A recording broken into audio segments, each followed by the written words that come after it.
Assalamualaikum warahmatullahi wabarakatuh. Perkenalkan, nama saya Nada Safrina Rambe dengan NIM 0101191007 dengan mata kuliah Sosiologi Komunikasi Massa. Saya di sini akan menjelaskan tentang bagaimana sih proses komunikasi massa itu. Yang pertama kali yang akan kita bahas adalah pengertian komunikasi.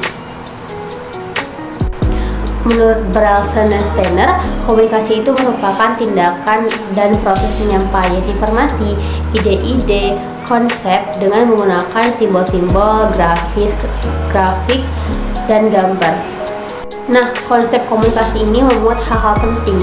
Yang pertama adalah komunikasi ini merupakan suatu peristiwa atau fakta-fakta bagaimana sih penyampaian suatu informasi tersebut.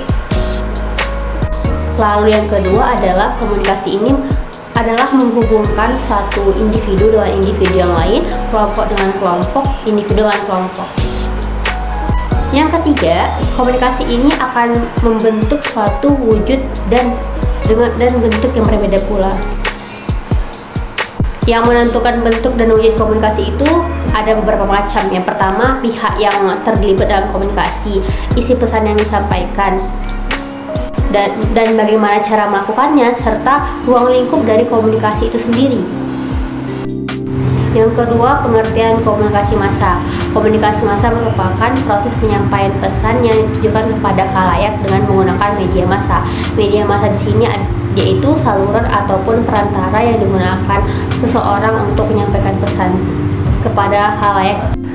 Menurut Wright, ada 3 macam yang menentukan bagaimana komunikasi itu. Yang pertama yaitu keadaan dan sifat khalayak. Yang kedua, pengalaman komunikasi. Dan yang ketiga, keadaan si komunikator.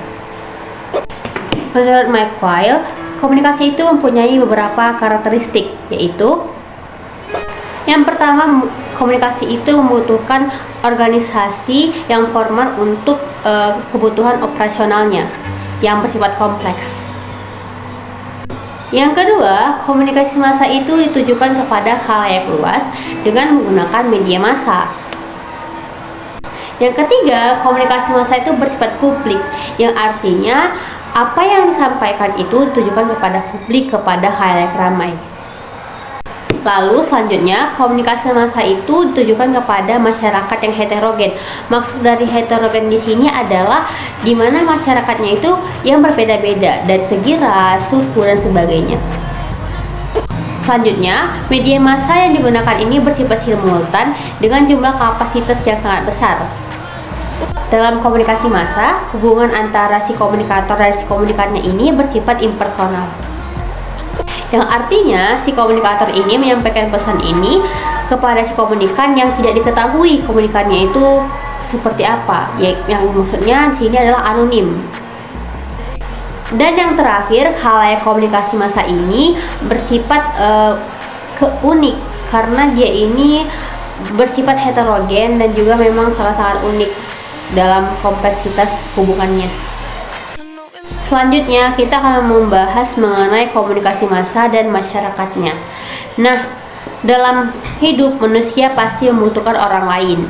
Untuk keberlangsungan hidup, maka manusia harus bisa beradaptasi dengan orang lain, beradaptasi dengan lingkungannya supaya dia bisa bertahan hidup. Salah satunya yaitu dengan informasi. Informasi akan memberikan manfaat kepada manusia agar bisa bertahan hidup. Menurut Mark Weil, signifikasi media massa dapat dijelaskan sebagai berikut. Yang pertama, media merupakan industri yang tumbuh dan berubah. Yang kedua, media merupakan institusi pada dirinya sendiri, jadi tidak ada yang mengekang media. Walaupun ada, pasti itu menggunakan uang ataupun barang yang memang bisa membungkam media. Yang ketiga, media massa merupakan sumber kekuatan, alat penunjang, dan manajemen komunikasi.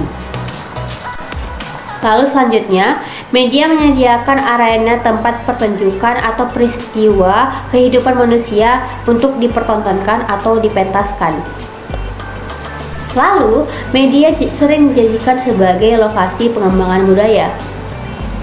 Yang keenam, media dijadikan sebagai dominasi image realitas sosial. Selanjutnya kita akan membahas mengenai proses dan model komunikasi massa. Yang pertama, kita akan membahas terlebih dahulu mengenai proses komunikasi massa. Menurut Wright, ciri-ciri komunikasi massa yang pertama, komunikasi massa ditujukan kepada khalayak yang relatif luas, heterogen, dan anonim. Yang kedua, pesan yang disampaikan oleh publik diterima oleh khalayak juga. Yang terakhir, komunikator melakukan komunikasinya melalui organisasi yang bersifat kompleks. Selanjutnya, kita akan membahas mengenai unsur-unsur komunikasi. Yang pertama, komunikan. Yang kedua, komunikator. Yang ketiga, saluran. Yang keempat, efek. Yang kelima. Selanjutnya, kita akan membahas mengenai suatu model dari komunikasi massa. Yang pertama, dari sudut pandang media. Nah, di proses ini kita akan menentukan bagaimana sih suatu pesan itu disampaikan kepada khalayak untuk memenuhi kebutuhan khalayak itu sendiri. Yang kedua, dari sudut pandang calon si komunikator. Nah, di sini kita akan ditujukan kepada proses transmisi pesan, yang mana sih komunikan yang tepat untuk menentukan pesan itu tersampaikan gitu.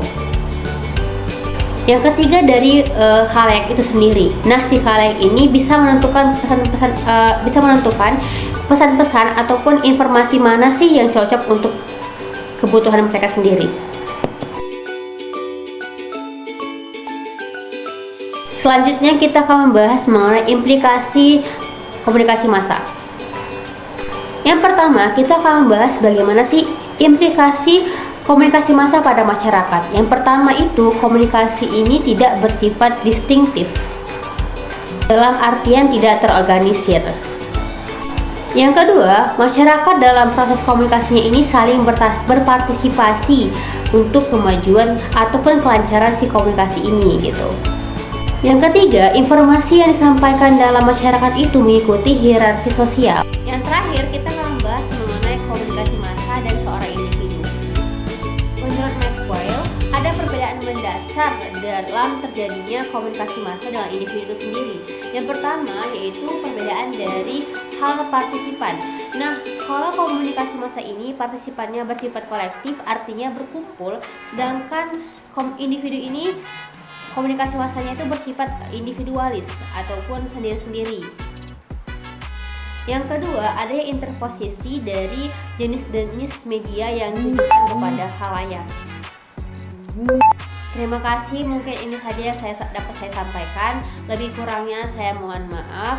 Terima kasih telah mendengarkan. Saya akhiri. Wassalamualaikum warahmatullahi wabarakatuh.